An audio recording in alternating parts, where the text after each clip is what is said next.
Amy Parker sat behind a pile of broken metal and rocks on the planet Kelter Prime, and she knew she was in big trouble again. The orange sky above her head was full of smoke, and the sound of enemy ships flying around made her stomach feel sick. Her own ship was crashed into a hill about 200 meters away, and it was burning with bright blue flames that meant the fuel cells were going to explode. She looked at the broken communicator in her hands and shook it hard, hoping it would work, but only static noise came out. The rest of her squadron had left the planet an hour ago after the mission went wrong, and they probably thought she was dead already. Amy was famous in the Terran fleet for crashing ships and getting into trouble, but this time she had really done it. The mission was supposed to be simple and easy. They were supposed to land on Kelter Prime and get some important data from an old research station, then fly away before the Zephyrian Empire forces arrived. But Amy had crashed her fighter into the wrong building and set off alarms everywhere. Then the enemy ships showed up early, and everyone had to run away. Fast. Amy heard footsteps on the rocky ground near her hiding spot, and she held her breath. The footsteps were light and careful, like someone who knew how to move without making noise. She peeked around the edge of her hiding place and saw something that made her eyes go wide.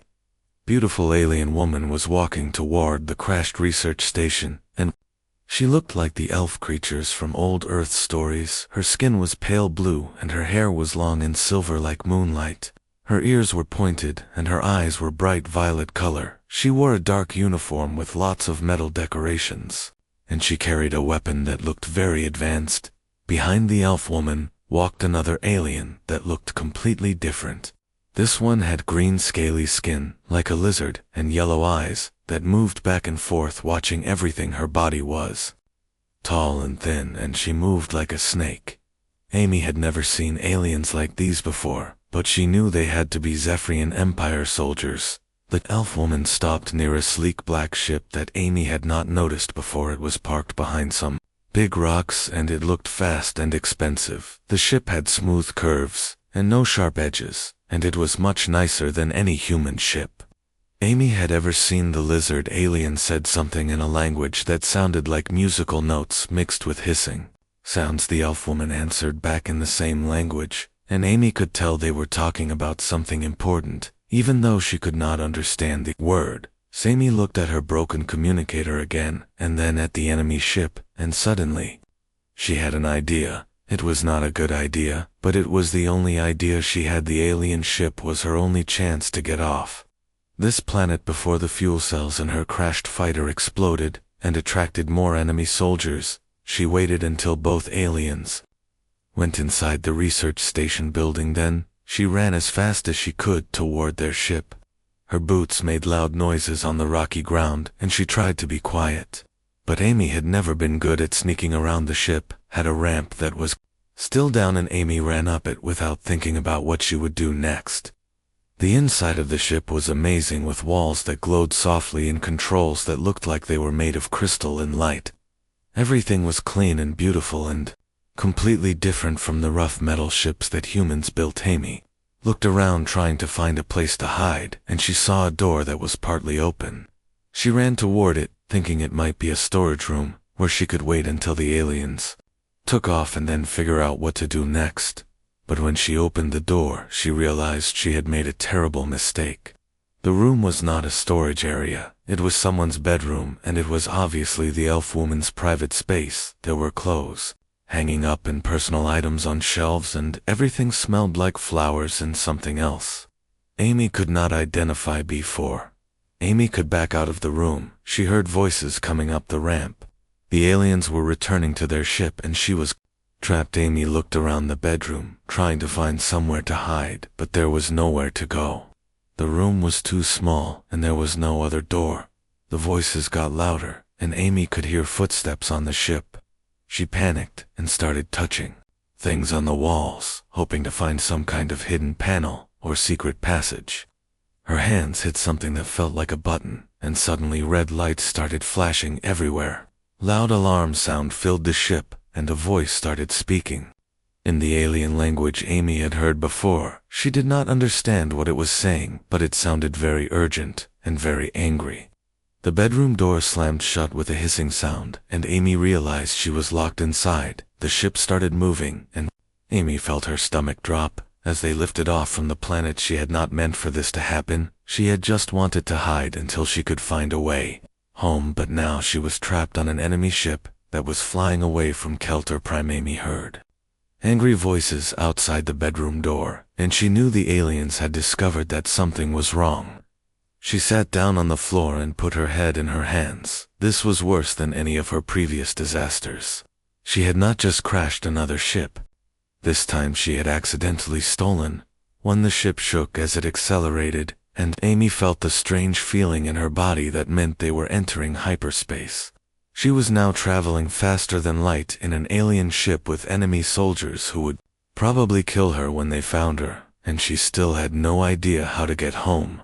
The voices outside got louder, and Amy heard footsteps coming toward the bedroom door. She stood up and backed against the far wall, even though there was nowhere to run. The door made a hissing sound and started to open. The elf woman stepped into the room, and her violet eyes were blazing with anger. She said something in her musical language, and Amy knew it was probably not something nice. The lizard alien appeared behind her, and she was holding her weapon ready to use it. To me, raised her hands in the air and tried to smile, but she knew she looked scared.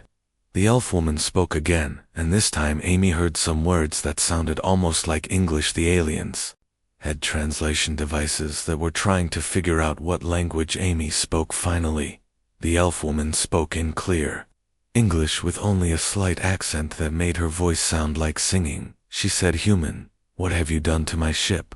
Why are we locked in emergency protocol mode, and why are we flying toward the home system?" Amy opened her mouth to answer, but only squeaking sounds came out. She cleared her throat and tried again. "I am really sorry," she said. "I did not mean to do anything bad. I was just trying to hide, and I must have pushed some buttons by accident. I do not know how to fix alien technology." The lizard alien made a sound that might have been laughing, and she said something to the elf woman in their language. The elf woman did not look amused. She walked over to a wall panel and started touching controls, but nothing happened. "The emergency systems have locked everything down," she said. "We cannot change course, and we cannot send messages. We are flying straight to Zephyr Prime, and we will arrive in 6 standard hours. Zemi felt her heart sink. Zephyr Prime was the capital world of the Zephyrian Empire, and it was the last place any human wanted to go, especially a human who had just accidentally kidnapped 2 enemy officers. "What is your name?" the elf woman asked. "Amy Parker," she said, and then added, "I am Lieutenant Amy Parker of the Terran Fleet, but I am probably not a lieutenant anymore, because this is definitely against regulations." The elf woman stared at her for a long moment, then said, "I am Captain Vera Nash of the Imperial Guard, and this is my second in command, Zeta Vel Ross. You have just committed about 12 different crimes that carry the death penalty." Me felt dizzy, and she sat down hard on the bed. "I really did not mean to," she said. "I just wanted to go home." Captain Vera Nash looked at the control panel again, and then at Amy. "You may get your wish sooner than you think," she said, "because if we cannot fix this before we reach Zephyr Prime, we are all going to die." The ship continued flying through hyperspace, while Amy sat on the bed, feeling terrible about everything that had happened. Captain Vera Nash and Zeta Vel Ross were working at the control panels, trying to fix the emergency systems, but nothing they did seemed to work. Cammy watched them work, and noticed that every time they touched certain controls, the red lights would flash brighter. The computer voice kept saying things in the alien language, and it sounded more worried each time. "I think I know what is wrong," Amy said quietly. Both aliens turned to look at her, and she felt her face get hot. "When I was panicking in here, I might have touched more than one button." Zeta Vel Ross made a hissing sound that Amy was starting to think meant she was annoyed. "Show us exactly what you touched," she said.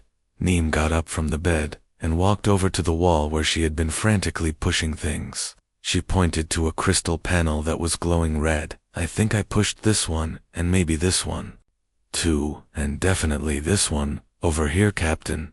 Vera Nash looked at the panels Amy had pointed to, and her violet eyes got very wide. You activated the security lockdown protocol, and the emergency jump system, and the life support backup mode all at the same time. That sounds bad, Amy said. It is very bad, Vera Nash said.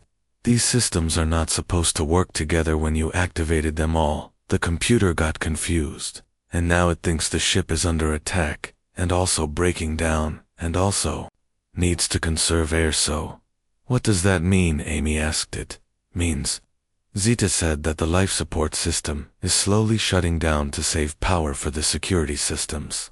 We have maybe 4 hours of air left. Felt her stomach drop again. 4 hours was not very long, especially when they were still 2 hours away from Zephyr Prime, where people would probably shoot at them as soon as they arrived.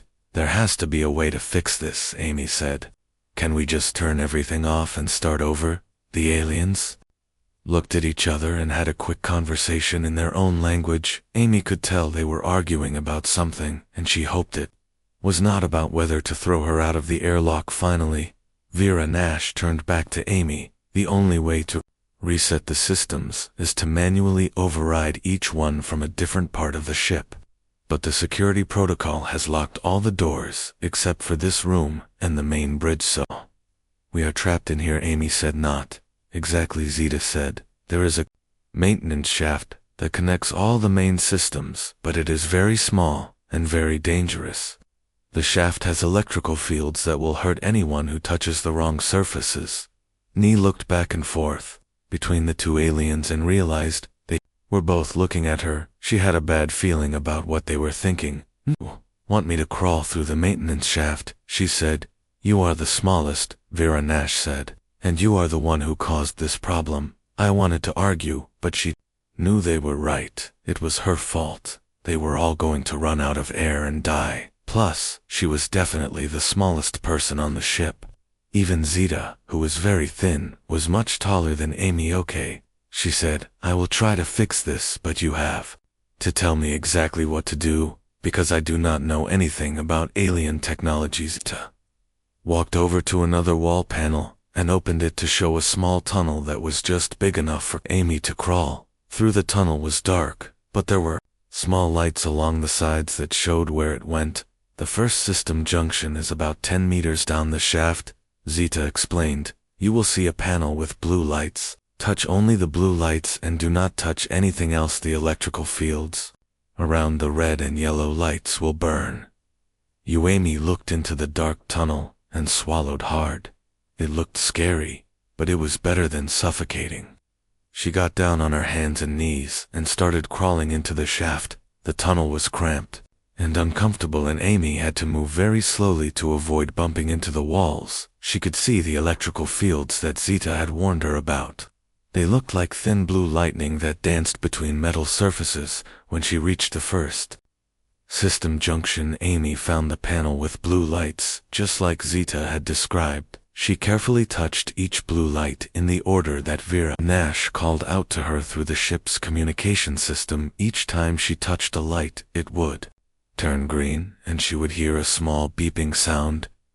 Good, Vera Nash's voice said through the speakers. Now, you need to go to the next junction. It is further down the shaft and to the left. Amy continued crawling through the maintenance tunnel, and she started to notice something strange. The ship felt different somehow, like it was flying smoother than before. She wondered if maybe her terrible luck was finally changing it. The second junction, Amy found another panel, but this one was more complicated.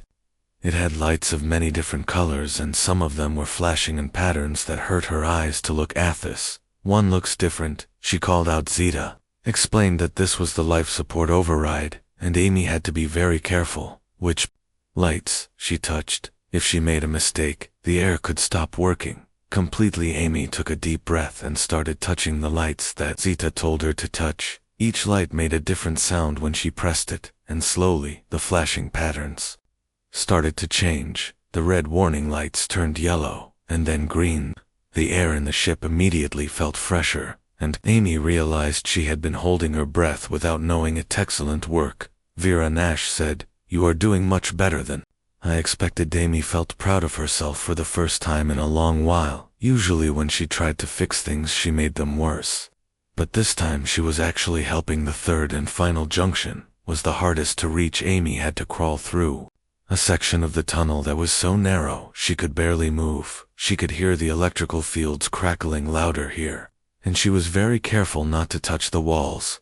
When she finally reached the last panel, Amy saw something that made her stop and stare. There was a small compartment built into the wall next to the control panel, and inside the compartment was something that looked like a beautiful crystal. The crystal was about the size of Amy's fist, and it glowed with soft white light that seemed to pulse like a heartbeat. It was the most beautiful thing Amy had ever seen, and something about it made her feel calm and happy. Amy reached out and touched the crystal, and it felt warm under her fingers. Without really thinking about what she was doing, she picked it up and put it in her jacket pocket. It seemed like the kind of thing that might be valuable, and maybe she could trade it for safe passage home. She quickly finished working on the control panel, and the last of the red warning lights finally turned green. The ship computer made a happy-sounding chime and started speaking in what Amy was learning to recognize as a relieved tone. Amy crawled back through the maintenance tunnel, feeling much better about everything. She had actually fixed the problem instead of making it worse, and she had found something valuable that might help her get home. When she climbed out of the tunnel, both aliens looked surprised and pleased. Vera Nash even smiled at her, which made her face look much prettier. "You did very well," Vera Nash said. "I apologize for doubting your abilities." Amy felt her face get warm from the compliment. "Thank you," she said. "I am not usually good at fixing things." Sita was checking the ship systems, and she looked confused. "Captain," she said, "we have dropped out of hyperspace, but we are not at Zephyr Prime. We are in the Kelver system." Vera Nash frowned and checked the navigation controls. "That is strange. The emergency protocol should have taken us straight home." Amy looked out the main view screen and saw they were surrounded by other ships. But these were not friendly ships. They were big and mean-looking, and they had weapons pointed at them. "My, think we have a bigger problem now," Amy said. Communication system crackled, and a rough voice spoke in English. "This is Captain Lisa Torres of the Independent Mining Consortium.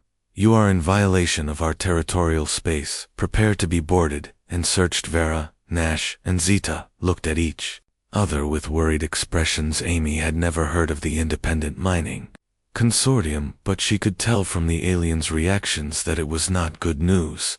"What do we do now?" Amy asked Vera. Nash looked at the weapons controls and then at Amy. "I am beginning to think," she said, "that traveling with the galaxy's worst pilot might be more interesting than I expected." The mining ships moved closer, and Amy could see armed shuttles launching toward them. She still had the crystal in her pocket, and she was starting to wonder if maybe she had picked up more than just a pretty souvenir. The mining ships surrounded Vera Nash's vessel, and Amy could see armed shuttles getting ready to dock with them. "Captain Lisa."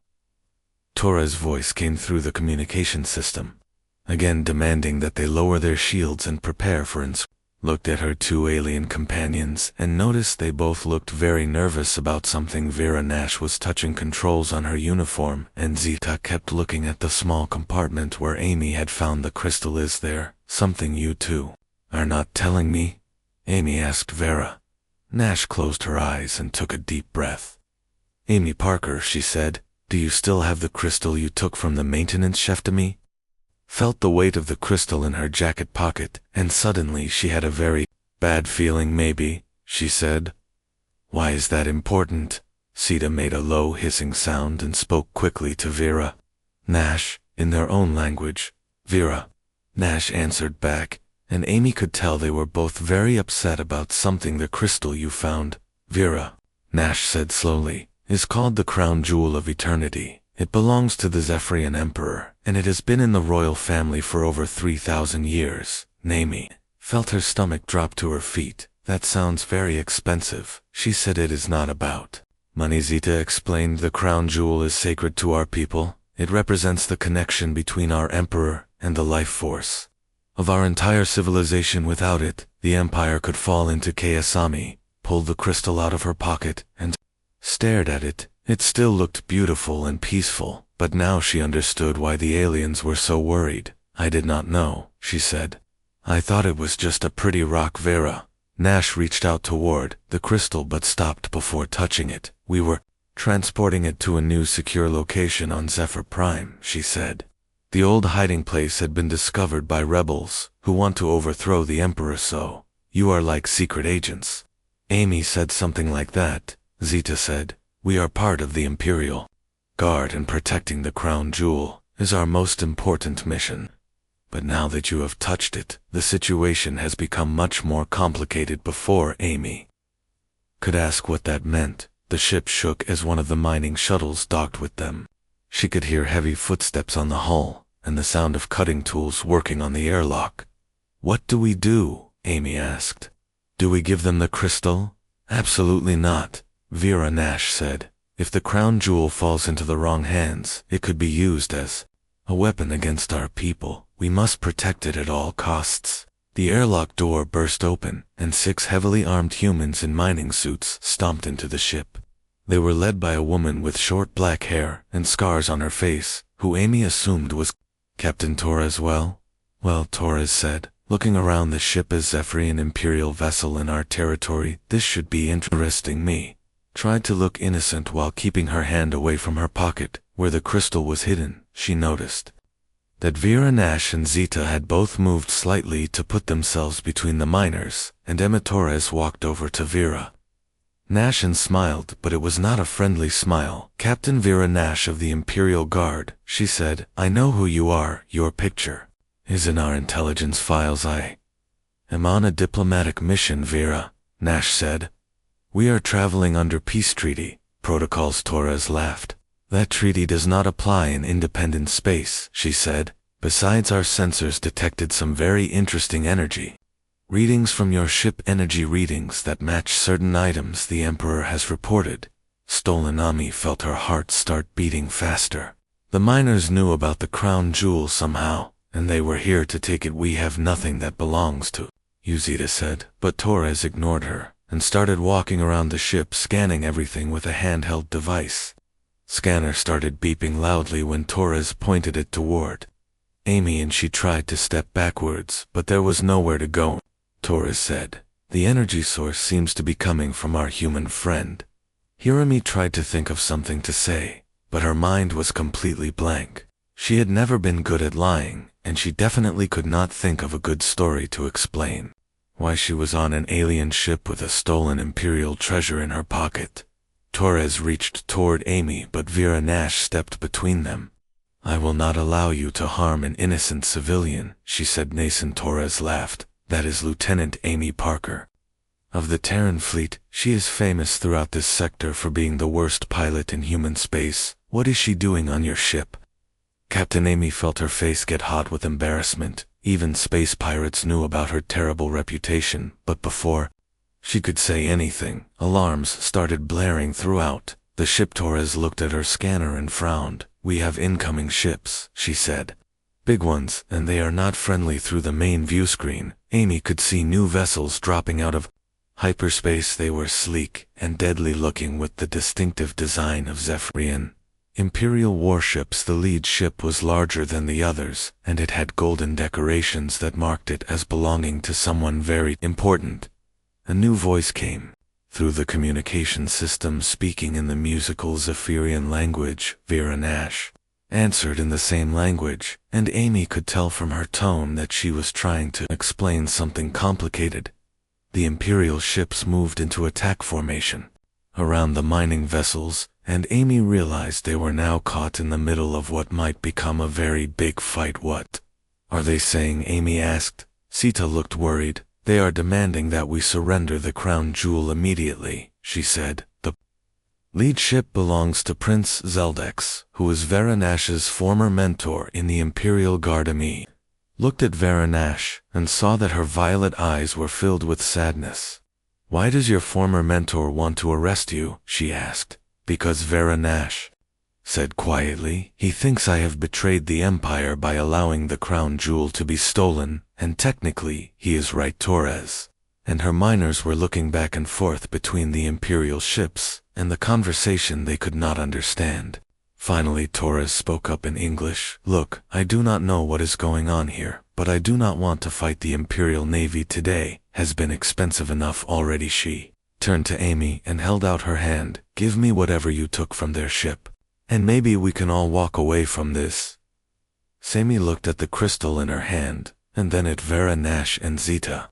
She could tell that they were prepared to fight to protect the crown jewel, even though they were outnumbered and outgunned. But Amy had an idea. It was probably a terrible idea, but it was the only one she could think of. "Captain Torres," she said, "what if I told you that keeping this crystal might be the worst mistake you ever made?" Torres raised an eyebrow. "What do you mean?" Nemi took a deep breath. "The crown jewel of eternity is not just valuable," she said, "it is also cursed. Anyone who steals it will have terrible luck for the rest of their lives, and trust me, I know about terrible luck." Torres looked skeptical, but some of her crew members were starting to look nervous. Amy continued talking, hoping her plan would work. "Think about it," she said. "You found us by accident in the middle of nowhere, and now you are surrounded by Imperial warships. Does that sound like good luck too?" Torres looked out at the warships, and Amy could see her thinking about what Amy had said. Finally she shook her head and stepped back. "Keep your cursed rock," she said. "We are leaving." The miners hurried back to their shuttle and undocked from the ship. Amy watched them fly away and felt relieved until she remembered they still had to deal with the Imperial ship's Prince Zelvek's voice came through the communication system again, and this time he spoke in English. "Vera Nash, you have one chance to surrender peacefully, bring me the crown jewel, and face justice for your failure." Vera Nash looked at Amy and then at the crystal. "I am sorry," she said, "but I cannot let you be punished for my mistake." Before Amy could ask what she meant, Vera Nash walked over to the communication controls and spoke in a clear voice. "Prince Zeldex," she said, "I challenge you to single combat for the right to determine the fate of the crown jewel." Amy heard Zeta gasp, and she knew that Vera Nash had just done something very dangerous and very stupid. The prince was quiet for a long moment, then he laughed. "You invoked the ancient laws," he said. "Very well, I accept your challenge, but know that if you lose, you and your companions will face the ultimate penalty." Me looked at Vera Nash and realized she had just made their situation much worse. Amy stared at Vera Nash in complete shock and disbelief. "What did you just do?" she asked. "I invoked the right of single combat," Vera Nash said, but she did not look happy about it. "It is an ancient Zephyrian law that allows someone to challenge for justice when they believe they have been wrongly accused." "That sounds like a terrible idea." Amy said. "It is," Zeta agreed, "but it is also legally binding. Once the challenge has been accepted, both parties must honor the terms, or face dishonor that is worse than death." Amy felt dizzy and sat down hard on the nearest chair. "So you are going to fight Prince Zeldex to decide what happens to Usnad?" "Exactly." Vera Nash said. "The person who issued the challenge gets to choose the terms of combat, and since this dispute is about piloting skills, I have chosen a flying contest." Amy looked out at the Imperial ships and tried to imagine Vera Nash in a small fighter going up against the prince. "That still sounds very dangerous," she said. "Actually," Zeta said, "there is something else you should know about the ancient laws. The person who issued the challenge can choose their own champion to fight in their place." Both aliens turned to look at Amy, and she felt her heart stop completely. "You want me to fly against an Imperial prince?" she squeaked. Vera Nash sat down next to Amy and spoke gently. "You are the one who took the crown jewel," she said, "and despite your reputation, I have seen how you fly when you are desperate. Your instincts are actually quite good." "My instincts are terrible," Amy said. "I crash everything I touch." "That is not entirely true," Zeta said. "When you were crawling through the maintenance shafts, you moved with perfect precision, and when you fixed our systems, you did it better than most trained technicians could have." Amy shook her head frantically. "You two are crazy. I cannot fly against an Imperial prince. I do not even know how to operate your ships properly." The communication system crackled, and Prince Zeldex spoke.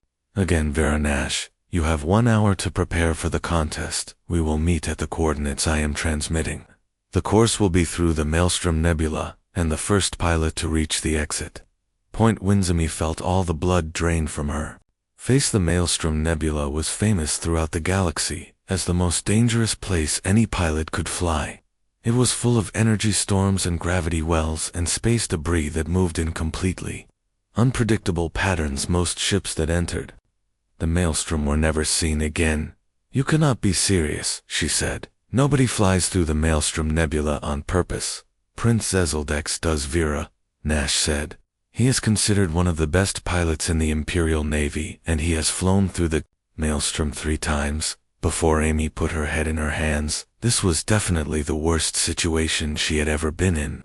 And that was saying something because she had been in a lot of bad situations. But then she thought about something Zeta had said about her instincts, and she remembered how she had felt while crawling through the maintenance tunnels. Everything had seemed to slow down, and she had known exactly where to put her hands without really thinking about it. Maybe, she said very quietly, maybe that is exactly why I might have a chance. Both aliens looked at her with surprise. What do you mean, Vera Nash? Asked Tommy. Stood up and started pacing around the small bridge. Prince Zeldex is a perfect pilot, right? He flies by the rules and does everything exactly the way he was trained. That is correct, Zeta said. He graduated first in his class from the Imperial Academy and has never lost a flying competition. Amy nodded. But the Maelstrom Nebula does not follow any rules, she said. It is completely chaotic and unpredictable, so maybe flying perfectly is not the best way to get through it, Vera. Nash looked thoughtful. You think your chaotic flying style might actually be an advantage? May shrugged. It is either that or we all get executed, she said, so we might as well try. The next hour passed very quickly. Vera, Nash, and Zeta taught Amy everything they could about flying Zephyrian ships. While they traveled to the meeting coordinates, the controls were very different from human ships, but Amy found that, once she stopped trying to think about what she was doing, her hands seemed to know where everything was. When they arrived at the Maelstrom Nebula, Amy looked out at the swirling clouds of gas and energy, and felt her courage start to disappear. The nebula looked like a giant storm that was angry at the universe and wanted to destroy everything that came near it. Prince Zeldex's ship was already waiting for them. It was a sleek fighter that looked like it had been built for speed and precision. The prince himself appeared on their communication screen, and Amy could see that he looked exactly like what she imagined a perfect Imperial officer should look like. His silver hair was perfectly styled, and his uniform had no wrinkles anywhere. His violet eyes were cold and confident, and when he smiled it was the kind of smile that said he knew he was going to win. So, Vera Nash, he said, you have chosen the human as your champion. I confess, I am surprised. I expected you to face me yourself. Amy stepped in front of the communication screen and tried to look more confident than she felt. Prince Zeldex, she said, I am Lieutenant Amy Parker, and I accept your challenge. The prince looked at her for a long moment, and Amy could tell he was trying to decide if she was brave or just stupid. Finally he nodded. Very well, Lieutenant Parker, the rules are simple. The first pilot to exit the nebula on the far side wins. If you fail to complete the course, you forfeit your lives. Amy swallowed hard and nodded. I understand, the prince continued. There will be observers from both the Imperial Navy and the Independent Mining Consortium watching this contest. The results will be broadcast throughout this sector of the galaxy. Amy thought, now, when I die horribly, it will be in front of an audience. Vera Nash put her hand on Amy's shoulder and spoke quietly. You do not have to do this, she said. We can try to fight our way out. Instead, Amy looked at the crown jewel, which was sitting on the control panel, glowing softly. No, she said. You trusted me enough to make me your champion. I will not let you down. Zeta handed Amy a flight helmet that had been modified to fit a human head. The helmet had a heads-up display that would show her the course markers and help her navigate through the nebula. Both ships moved to the starting line, which was marked by a series of floating beacons. Amy could see the entrance to the Maelstrom Nebula ahead of them, and it looked like the mouth of some giant monster that was waiting to swallow. A neutral voice came over the communication system. Pilots, prepare for the start of the challenge course. The race will begin in 10 seconds. Amy took a deep breath and put her hands on the flight controls. She could feel Vera, Nash, and Zeta watching her from behind, and she hoped she would not disappoint them. 5 seconds, the voice said. 4, 3, 2, 1, begin. Both ships shot forward into the Maelstrom Nebula, and Amy immediately understood why so many pilots had died here. The space around her was filled with swirling energy that made her instruments go crazy. Every few seconds, gravity would suddenly pull her ship in a different direction, and she had to fight to stay on course. Prince Zalvek's ship was flying perfectly straight and smooth, despite all the chaos around them.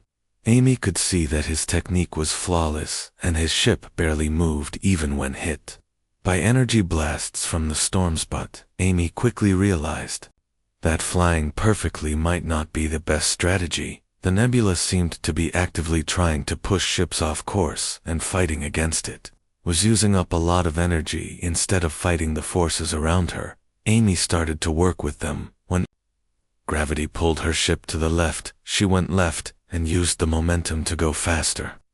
When an energy storm pushed her down, she dove and came up behind it with more speed than before. Slowly, Amy began to catch up with the prince, and she could tell from the way his ship was moving that he was surprised.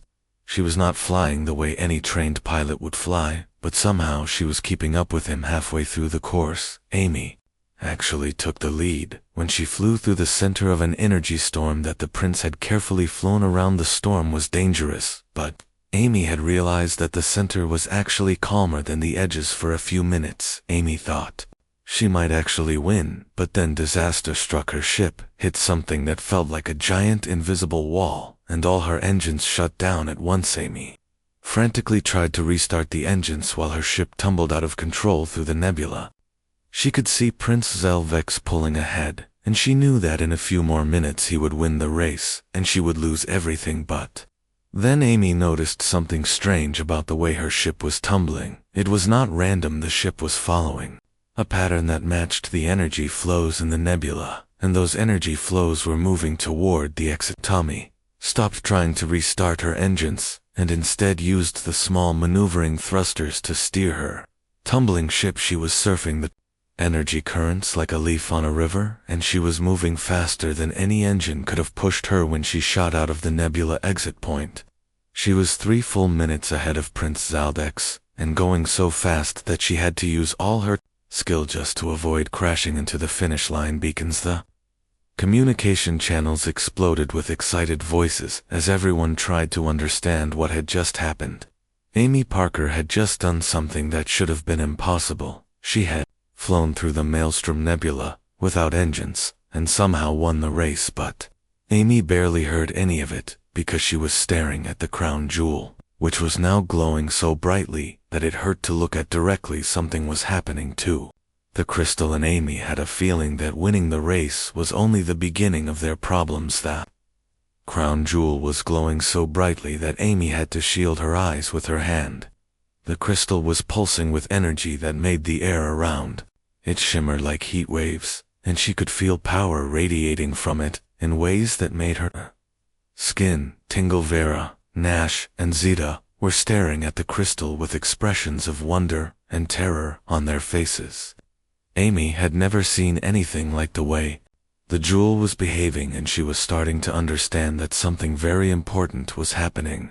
"What is it doing?" Amy asked. "I do not know," Vera Nash said quietly. "In all the histories I have studied, the crown jewel has never done anything like this before." The communication system crackled and Prince Zalvek's voice came through, but he sounded very different than before.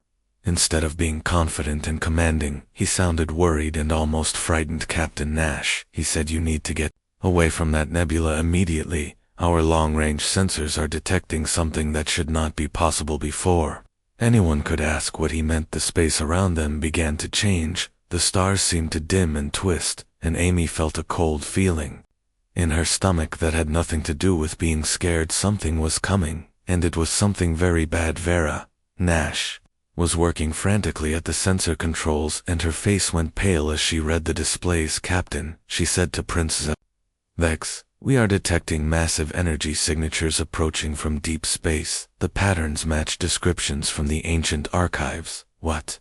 Ancient archives?" Amy asked, but both aliens ignored her question. They were too busy preparing for whatever was coming through the main view screen. Amy could see dark shapes moving between the stars.